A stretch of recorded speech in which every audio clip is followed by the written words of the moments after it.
I think the only downside of doing what he did, what the president did, is that now you will have probably calls for a special prosecutor. Certainly that will come from the minority party and from Schumer. But what worries me is, of course, the president has a lot of enemies in the Republican Party in the Senate, and all they need is a couple to join the Democrats in that call, and they can shut down everything until they create one. And when you create a special prosecutor, the history is such that what you have done is just created a brand new bureaucracy in a way. You fund it with millions of dollars. They never finish really doing their job. They want to expand everywhere. It becomes a fishing expedition because you've got lots of people employed, a guy making a lot of money and wants to make a name for himself. Sometimes that's the case. And so it could end up that this thing never does get finally solved. So it's a mess. There's no two ways about it. But I believe he certainly should have been fired. Look, everybody talks about how it's chaos. It's chaos in Washington because of Trump. No, it's chaos because of people like Comey. What a bizarre goofball head of the FBI he was. You know, listening to him, honestly, regardless of all the policy decisions he may have made or not made, the fact is just listening to him created the optics of a pinball sort of discussion. I mean, he was all over the place constantly. He did a lot of bizarre things, and that's the only way I can describe them. He spoke in a way that did not give confidence to almost anyone that was listening to him. And so, yeah, there was chaos. The chaos was coming, I think, from the head of it. Now, Bill, I know I'm going on and on, but here's where I think we've got this is an example of a huge problem. Huge problem. It isn't just what's happening in the FBI.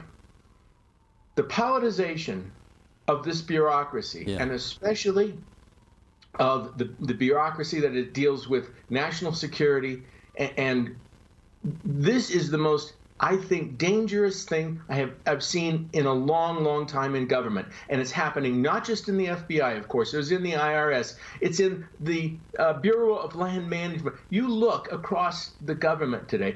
I have a bumper sticker that says, I miss the America I grew up in. And I miss the America I grew up in where you actually trusted these agencies of government, the FBI, when they said something, you believed it. They were the good guys. Anymore, it's impossible. And that becomes, I think, a very, very scary situation for the president and for the nation. Well, it's interesting because you underline probably one of the primary reasons that people felt like they needed to vote for Trump as opposed to voting for the Democrats and Hillary Clinton, because there is a really vast distrust that has been growing out there in middle America, literally middle America, about what they see in Washington, D.C. None of this looks like it's going to fix it, though, Tom. I don't even know how you go about fixing it, because that seems to me a large part of what's driving this whole situation right now with Comey, is that you've got Democrats who are eager to impeach a president who they don't believe was legitimately elected and whom they don't want to work with, and your Republicans who seem frightened, scattered, and afraid and don't know how to collect themselves and move an agenda forward. There's nothing really a whole lot good you can say about what's happening in Washington, D.C. right now, and by extension in the country. That's exactly right. I mean, the promise that Trump made, among many, to drain the swamp, to me, was one of the most, I don't know, hopeful things he said. That, and of course, when he produced the list of people he was going to nominate for the Supreme Court, you know, some of them might come from that list. Yeah. And those two things to me were enormously important. I didn't know how he was going to do that, drain the swamp, because I served as part of that. I mean, I served in the Reagan administration, and I will tell you, the ability for anybody to actually pull the plug on that swamp is very, very difficult. Even the President of the United States, these people are embedded into these organizations. It's what Obama has done.